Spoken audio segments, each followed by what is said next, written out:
So next is about hybrid piezoelectric magnetic energy harvesting. This is a combination of piezoelectric energy harvesting and also electromagnetic energy harvesting. So we'll have the concepts or the components of both piezoelectric as well as electromagnetic energy harvesting techniques. And hence we call it as hybrid piezoelectric electromagnetic energy harvesting.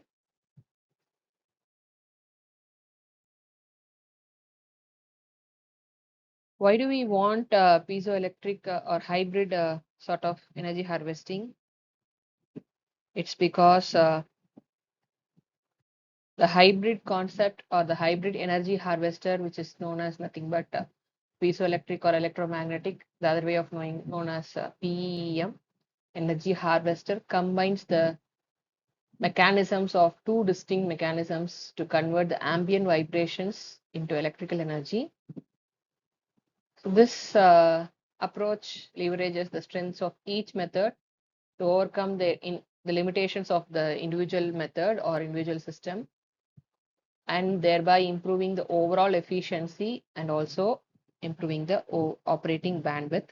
So the main reason or the objective of opting this hybrid energy harvesting is to boost the output power beyond what either one of them can do all alone or individually, and also to increase the or wider the frequency bandwidth, especially for low frequency or multi-directional vibrations, because we can tune each mechanism differently, not separately in the other way of saying. Also, better matching of electrical or mechanical damping can be done by adding the electromagnetic damping along with the piezoelectric damping, so that energy, vibration is not wasted. So these are the reasons of hybrid energy harvesting technique. Moving on to the components, we can have two set of components, one for the piezoelectric component, the other one for the electromagnetic component. So the piezoelectric component will be the part of the direct piezoelectric effect, where certain materials generate the electric charge when mechanically stressed or strained. And the mechanism for this type of component is that when the vibrations are applied, obviously a piezoelectric current, piezoelectric element deforms, and thereby producing a voltage. The piezoelectric element can be like a patch on a cantilever beam. So the common materials applied for such mechanism for piezoelectric element are lead zirconite titanate, VZT, which is very often used, and polyvinylene fluoride, PVDF, and ZNO and AIN thin films. And the most advantage of using such component are high voltage output, simple structure, scalable to MEMS. So the limitations are nothing but they are brittle. Mostly PZT is brittle material, and also narrow operational bandwidth means resonant frequency dependence are there, and so obviously they'll have poor low frequency performance. Moving on to the components of electromagnetic method or sort. This is based on the Faraday's law of electromagnetic induction.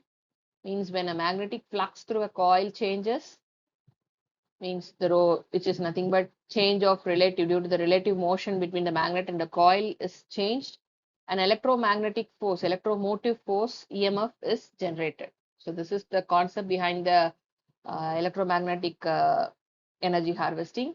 And the mechanism again is nothing but a moving magnet oscillates relative to the stationary coil, or the other way of saying magnet can be stationary and a coil can be movable. Anything can be. Thus, a movement will be there, cutting the electromagnetic force. So creating a change in magnetic field that induces a current. Whenever there is a rate of change of flux, there will be an EMF induced.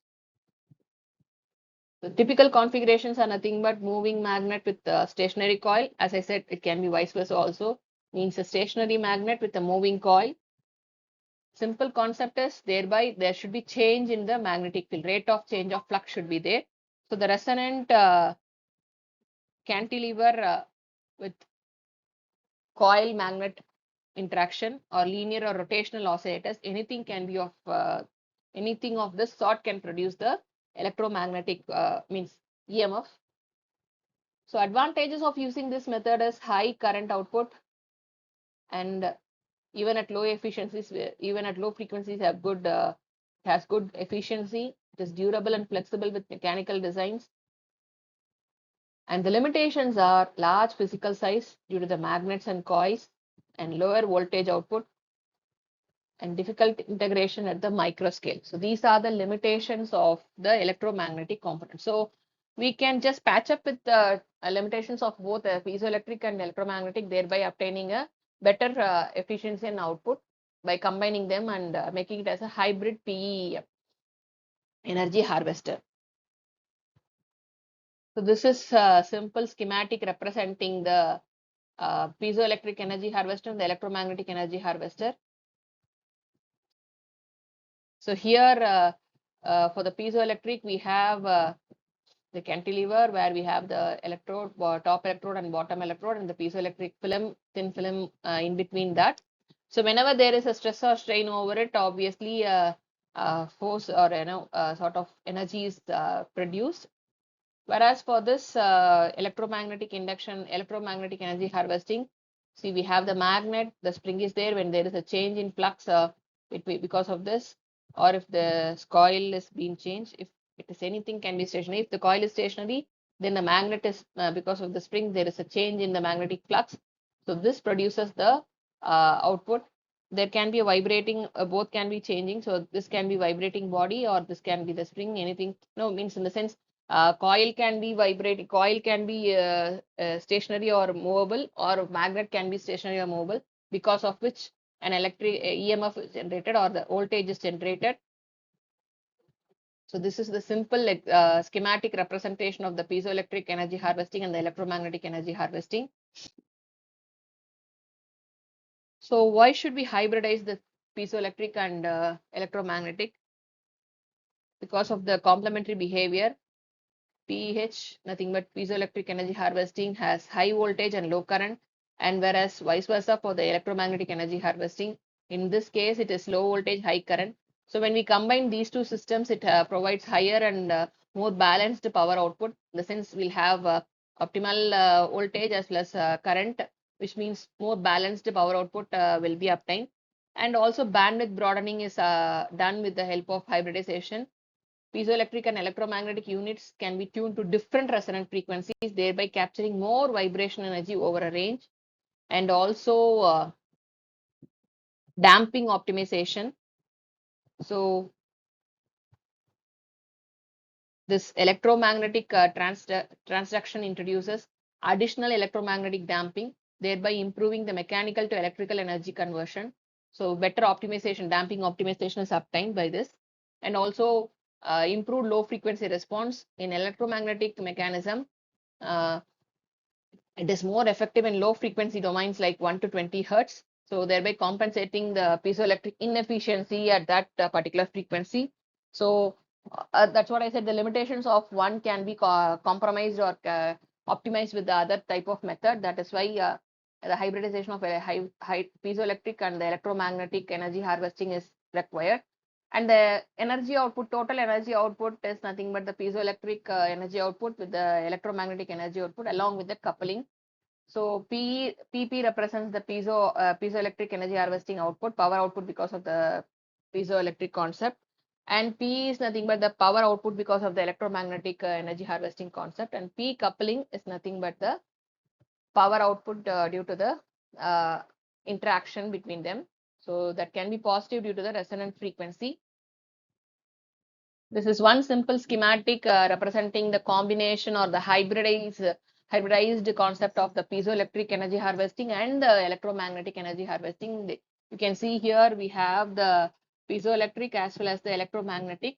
So when there is a vibration, obviously there will be a production of energy, and the magnet is a permanent magnet.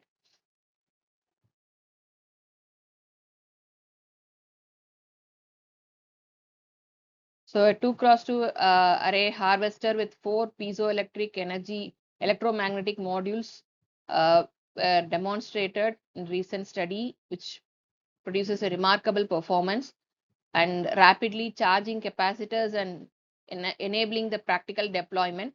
So this was done in a recent study in Han et al.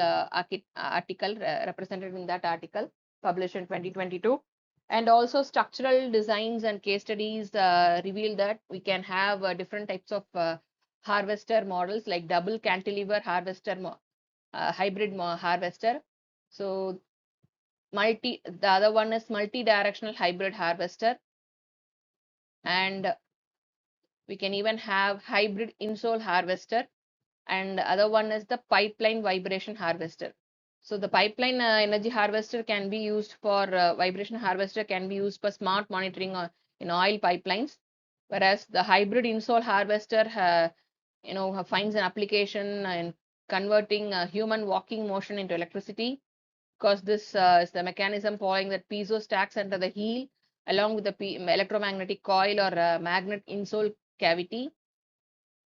The output can be of 4 to 6 milliwatts during the walking for 1 to 2 hertz of excitation.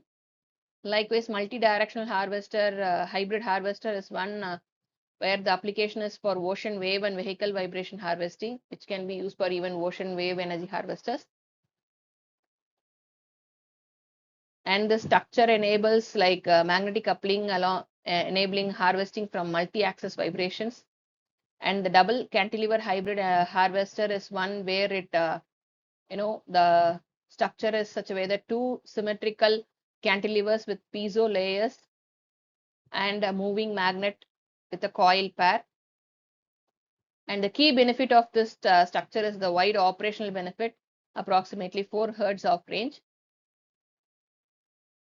So one such structure is shown here. Here we have the piezoelectric beam, substrate, and the base. And this is the magnet along with the coil with a spring. So change in when the vibration is produced, obviously EMF is produced. So there are some design consideration and challenges in this also. The mechanical coupling, the design considerations are mechanical coupling, electrical impedance matching, magnet placements or the placing of the magnets, miniaturization, and material fatigue.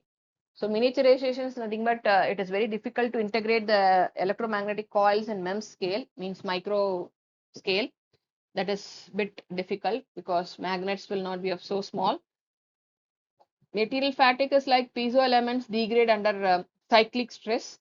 So we can find, there can be fault in the piezoelectric elements in a shorter period.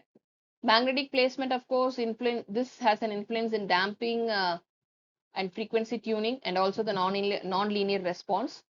Electrical impedance matching is nothing but ensuring both subsystems deliver optimal power to the same load or to the combined circuits. That is where the impedance matching should be there. And maintaining the effective transfer of vibration energy to both transducers without any interference is the another consideration which comes under the mechanical coupling. Beyond all this design consideration and challenges, there are few advantages of this hybrid PEM system, nothing but hybrid piezoelectric and electromagnetic energy harvesting system. They are nothing but broad band of energy harvesting, improved power output, enhanced efficiency, and also versatility. So when you consider in the broad energy harvesting, it's like by combining the two mechanisms, hybrid harvesters can capture energy more effectively from complex and varying vibrations across a wider frequency range than a single method could do. So this is going to produce more energy. Likewise, the power output is improvised. The harvester can offer higher and more stable power output by combining the high voltage of the piezoelectric component with the high current of the electromagnetic component. That's what we even saw in the component wise. And also enhanced efficiency is nothing but studies have proved that the hybrid systems can achieve significantly higher power output and efficiency compared to the standalone piezoelectric or electromagnetic harvester.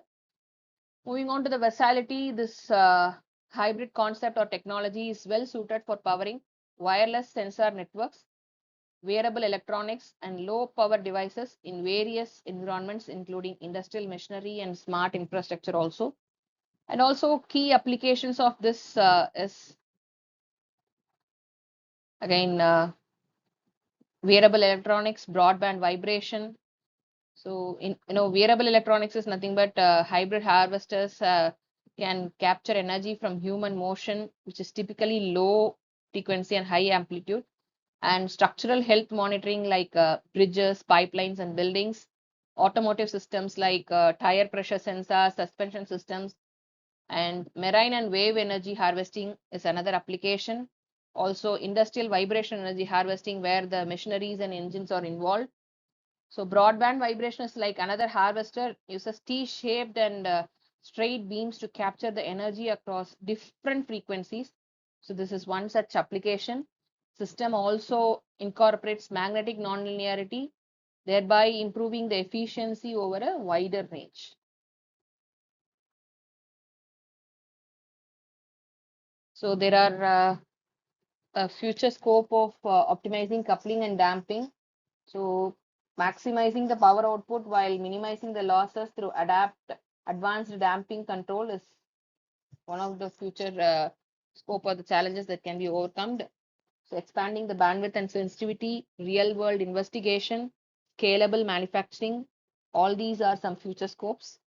So overall, as a summary, if we want to say hybrid piezoelectric and electromagnetic energy harvesting produces a synergistic approach to maximize the energy conversion efficiency from low frequency and broadband vibration sources.